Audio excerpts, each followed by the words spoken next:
খড়িবাড়িতে সেচ ও পানীয় জলের দীর্ঘদিনের সমস্যার অবসান, নতুন ডুয়েল প্রকল্পের শিলান্যাস। খড়িবাড়ি ব্লকের খয়েরমণি জোত এলাকার বাসিন্দাদের দীর্ঘদিনের দাবি অবশেষে পূরণ হতে চলেছে। কৃষি সেচ এবং বিশুদ্ধ পানীয় জলের সমস্যা মেটাতে ওই এলাকায় একটি বিশেষ ডুয়েল প্রকল্পের শুভ শিলান্যাস সম্পন্ন হলো। অনগ্রসর কল্যাণ দপ্তরের উদ্যোগে গৃহীত এই প্রকল্পের মাধ্যমে এলাকার কৃষি ও জনস্বাস্থ্য উভয় ক্ষেত্রেই আমূল পরিবর্তন আসবে বলে আশা করা হচ্ছে।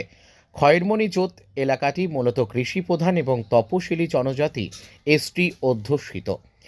পর্যাপ্ত সেচ ব্যবস্থা না থাকায় এখানকার কৃষকরা সারা বছর চাষাবাদ করতে সমস্যায় পড়তেন। একই সঙ্গে ছিল পানীয় জলের তীব্র সংকট। এই দুই সমস্যা একসঙ্গে সমাধানের লক্ষ্যে দপ্তর এই ডুয়েল বা দ্বিমুখী প্রকল্পটির পরিকল্পনা করেছে। শিলান্যাস অনুষ্ঠানে স্থানীয় বাসিন্দা দুলাল সিংহ বলেন, আমাদের এলাকা কৃষি প্রধান হলেও সেচের অভাবে চাষাবাদ ব্যাহত হতো। আজ এই প্রকল্পের কাজ শুরু হওয়ায় আমরা অত্যন্ত খুশি ও আশাবাদী। প্রকল্পের কাজ দ্রুত সম্পূর্ণ করে তা জনস্বার্থে উৎসর্গ করার লক্ষ্য নেওয়া হয়েছে। এলাকায় জলের খুব অসুবিধা ছিল, চাষবাস করা যেত না, প্লাস আমাদের পানীয় জলের খুব সংকট ছিল। তো এই পিএইচই এই জলের শিলিগুড়ি মহকুমা পরিষদ থেকে যে পানীয় জলের ব্যবস্থা করে দেওয়া হচ্ছে, এটার জন্য আমরা খুব খুশি এবং আমাদের এলাকায় খুব উপকারী হবে। প্লাস চাষবাস থেকে শুরু করে আমাদের পানীয় জলের দুটোই সুবিধা হবে। আমাদের দীর্ঘদিনের দাবি ছিল মহকুমা পরিষদ থেকে, আমাদের কিশোর মোহন দাকে আমরা দীর্ঘদিন থেকে দাবি করেছিলাম। তো এই দাবিটা আজকে আমাদের পূরণ হলো। তো আমাদের এলাকার স্থানীয় বাসীদের সবার খুব উপকারী হবে। কি নাম? আমার নাম হচ্ছে শিব মার্ডি। এটা হচ্ছে টিপুজোত। আমাদের এই এলাকাটা হচ্ছে এসটি এলাকা। পশ্চিমবঙ্গ সরকার মাননীয় মুখ্যমন্ত্রী মমতা ব্যানার্জিকে আমাদের এই দাবি দীর্ঘদিনের ছিল।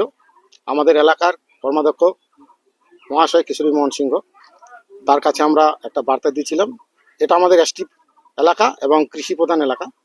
তো এই এলাকায় আমরা একটা অনগ্রসর কল্যাণ দপ্তর থেকে আজকে ডুয়েল, এটা পানীয় জলেও রয়েছে, সাথে করে কৃষি কিছু কাজ করার জন্য এটা জল আমরা ভবিষ্যতে কৃষকদের হাতে তুলে দেব। আজকে থেকে তার শুভ শিলান্যাস হলো।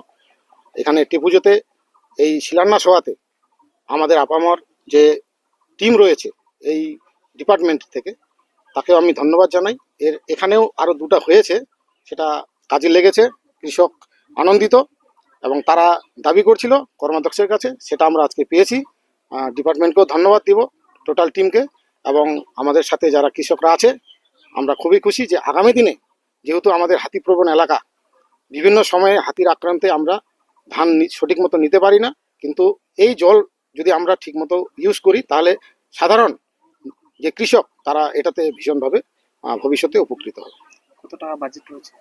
আমরা যেটা ডিপার্টমেন্টের কাছ থেকে শুনতে পেলাম, কাজ চলবে আপাতত 10 লাখ টাকার ওনারা বললেন আনুমানিক। এখন কাজ চলাকালীন বোঝা যাবে, যতক্ষণ পর্যন্ত জল আমাদের ঠিক মতো লেয়ার পাবে না ততক্ষণ পর্যন্ত জল এটা থাকবে। এবং ওনারা যেটা বললেন যে এই জলের সাথে যেখানে জল ব্যবহার করতে পারবে গ্রামের লোক, যে টিম রয়েছে সেই টিমের লোক বা গ্রামবাসীরা, সেখানে একটা চেম্বার হবে, সেখানে 3টা ট্যাপ লাগানো থাকবে, পানীয় জল হিসেবে সেটা ব্যবহার করতে পারবে, আর বাদবাকি জল কৃষি কাজের জন্য ইউজ করতে পারবে। এটা খুবই নতুন জিনিস, আমরা পেয়ে খুব খুশি এবং পুনরায় ধন্যবাদ জানাই পশ্চিমবঙ্গ সরকারকে যে এইভাবে আমাদের এলাকার কৃষকদের আরও ডিমান্ড রয়েছে। যদি এটা সফল হয় আগামী দিনও আমরা আরও এটা করার চেষ্টায় থাকবো। আমি এই গ্রামেরই একজন সদস্য এবং কৃষকের মধ্যে আমার সাথে সবাই রয়েছে। আমি দুলাল সিংহ, খয়েরমণি জোত, খড়িবাড়ি, দার্জিলিং। বলবেন, আজকে তো শিলান্যাস